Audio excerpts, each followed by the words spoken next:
It's only been 7-8 weeks since your last fight. What's it like back-to-back camps for you? Well, it's been brilliant, and obviously getting a first round stoppage has made that possible. I had maybe 3 or 4 days off, straight back into the gym and learning onwards and upwards. And yeah, been on Ireland for the last 4 or 5 weeks. Got another couple of weeks just to finish me off, and then tapering and I'm ready to go. How's it been going? The mad sparring out there with Spike O'Sullivan and Luke Keel and those sort of guys? Well, they're fantastic sparring, especially for Lee Markham, because they're similar stature, similar size to him, probably a little bit more powerful, bigger punchers. So yeah, getting them for four rounds apiece, and then getting another amateur fella in for a couple, bringing me up to the 10. It's second to none. And you've been there now since the Kamitsky loss. How much have you come on since then, developed as a fighter? Massively. All the little tweaks are really starting to take shape now. It's taken a few camps to actually get there.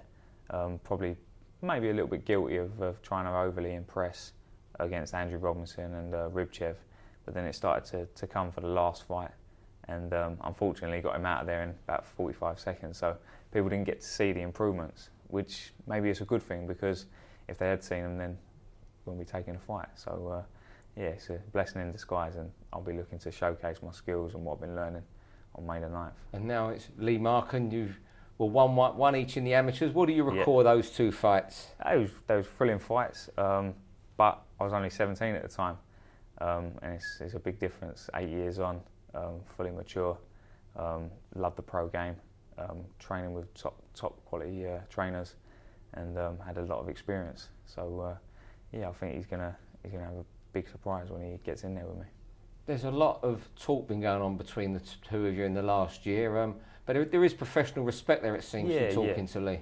Yeah, I've got nothing against Lee. He's very tough, he's very game, but he's not a better fighter than me, and we'll see that May the 9th. But credit to him for taking the fight.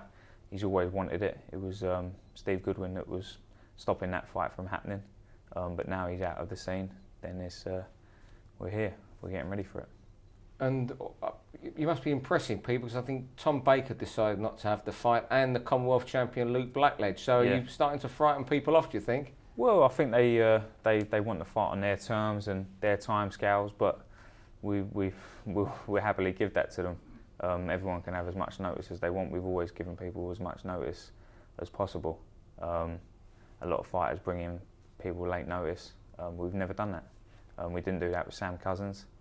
We didn't do that with the last guy that Eubank did a day's notice, and Ribchev got the same as well. So all these fighters, we're giving them the full 5-6 weeks that they need, and they're coming in the absolute best of their ability, and I'm beating them in the same fashion as all the other guys that are taking them on day's notice. So Lee Markham comes forward. He is the sort of opponent, though, isn't he, who should let you show everything you're learning in Ireland. You're not going to have to go looking for him. He's suited to my style. Let's put it that way. I'm not going to go chasing him. He's going to walk onto the firing line, and yeah, I can't wait for it. I really can't. What do you think Lee's strengths are?